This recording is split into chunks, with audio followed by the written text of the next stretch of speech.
Hi viewers, good evening. இன்றைக்கி நாம் உருளைக்கிழங்கு வச்சு ஒரு ஸ்நாக்ஸ் செய்கிறது எப்படின்னு பார்க்க போகிறோம்.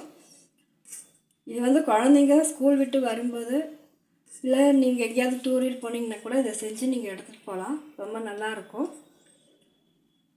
வாங்க எப்படி செய்கிறதுன்னு பார்க்கலாம். இப்போ நான் இதில் 4 உருளைக்கிழங்கை நல்லா வேக வச்சு எடுத்துருக்கேன். இதை நம்ம நல்லா மேஷ் பண்ணிக்கலாம். இப்போ நல்லா நம்ம இதை நல்லா மேஷ் பண்ணியாச்சு. இப்போ இதோட 2 ஸ்பூன் கார்ன்ஃப்ளவர் மாவு, 1 ஸ்பூன் மிளகாய்த்தூள், தேவையான அளவு உப்பு போட்டு நல்லா மேஷ் பண்ணிக்கலாம்.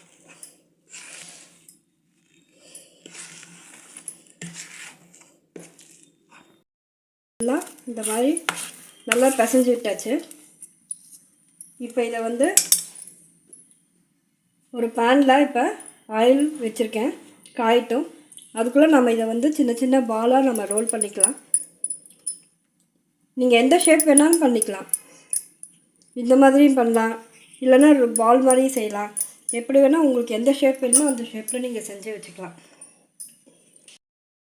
நல்லா சின்ன சின்னதாக பால் பண்ணி வச்சுருக்கு. இப்போ எண்ணெய் காஞ்சிருக்கு. நம்ம இதில் ஃப்ரை பண்ணி எடுக்கலாம். ஒன்றா போட்டு மீடியம் ஃப்ளேமில் வச்சு பொரிச்சு எடுத்துக்கோங்க.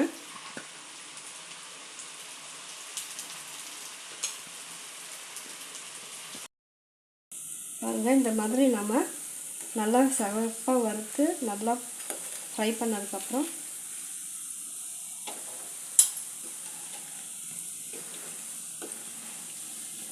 சீக்கிரம் ஆயிரும். உங்களுக்கு மேக்ஸிமம் ஒரு 5 to 10 மினிட்ஸ்லேயே ஆயிரும். நீங்கள் காலையில் குக்கர் வைக்கும்போது நீங்கள் உருளைக்கிழங்கு வேக வச்சு எடுத்துட்டிங்கன்னா ஒரு 5 நிமிஷத்தில் உங்களுக்கு இது ஈஸியாக செஞ்சு முடிச்சிடும். அதுவும் குழந்தைங்க உருளைக்கிழங்குல செஞ்சதுன்னா ரொம்ப விரும்பி சாப்பிடுவாங்க. செஞ்சு பார்த்துட்டு எப்படி இருக்குது ட்ரை பண்ணி பாருங்கள். இந்த வீடியோவை சப்ஸ்கிரைப் பண்ணுங்கள், லைக் பண்ணுங்கள், ஷேர் பண்ணுங்கள். Okay, thank you.